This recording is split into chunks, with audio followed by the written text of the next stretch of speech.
YouTube friends.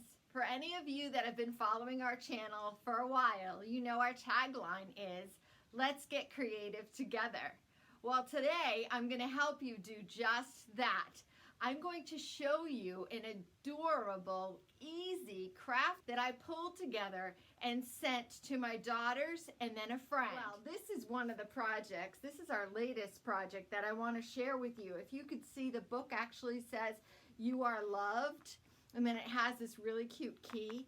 This is what I chose for our Valentine project. The reason I did this is because, well, what I told my daughters and my friend is, I want you to remember every time you look at this that you are loved. I said in the beginning, I hadn't really thought about doing a YouTube video on this, but my girls just had so much fun.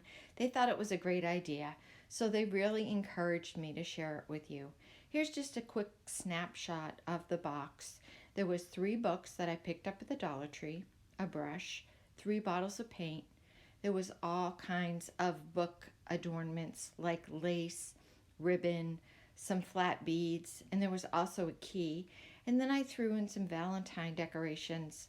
But I also put in a bag of chocolate-covered popcorn, chocolate-covered gummy bears, and I am not seeing those in this picture from my daughter.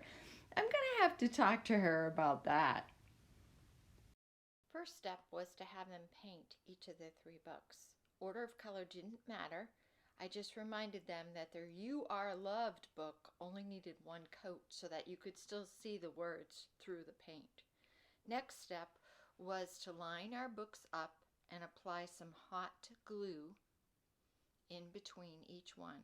Most important tip here is to make sure that your bindings are all nice and even once you have applied the hot glue. Then we moved on to the lace trim that I sent in the package. I encouraged them to wrap it around and snip it right at the top of the binding. That would be the perfect place to apply the glue.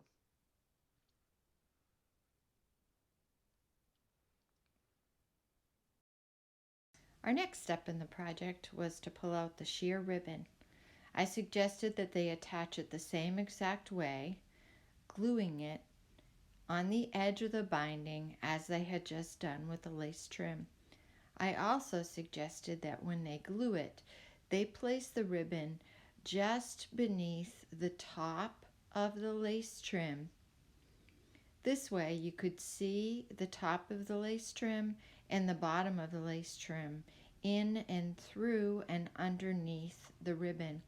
It just gave the book an extra really pretty look.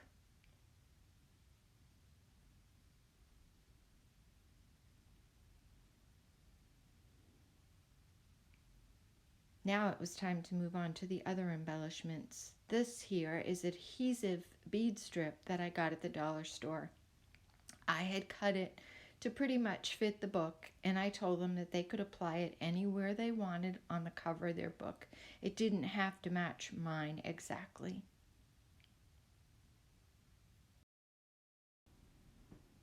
Now it was time to make our bow, and I had sent them with unwired ribbon, which can be difficult. I told them to start with a loop that was about 3 inches long. So what you would want to do is pull out about 6 inches and just fold it up unto itself. Begin to gather these loops in the middle. For this particular project, we were looking for a total of 6 loops. So 3 loops on each side. Once they had their loops made, I had them cut about a 12-inch piece of ribbon that they were going to use to tie off those 6 loops. In hindsight, I should have sent like a paper clip or clothespin or something to help them, but eventually, you know what? They worked at it and they got it. With that challenge met, it was now time to attach our key. All they did here was cut a piece of ribbon, and they slid the ribbon through the hole at the top of the key and tied it off. Again, I let them decide how long they wanted the tails, if they wanted any additional tails at all. That was completely up to them. Then what they would do is just attach the ribbon to the beaded adornment, which would be hidden under the bow. One thing left to do before this project is complete, and that's to attach our bow to the lace trim. This really was such a fun project.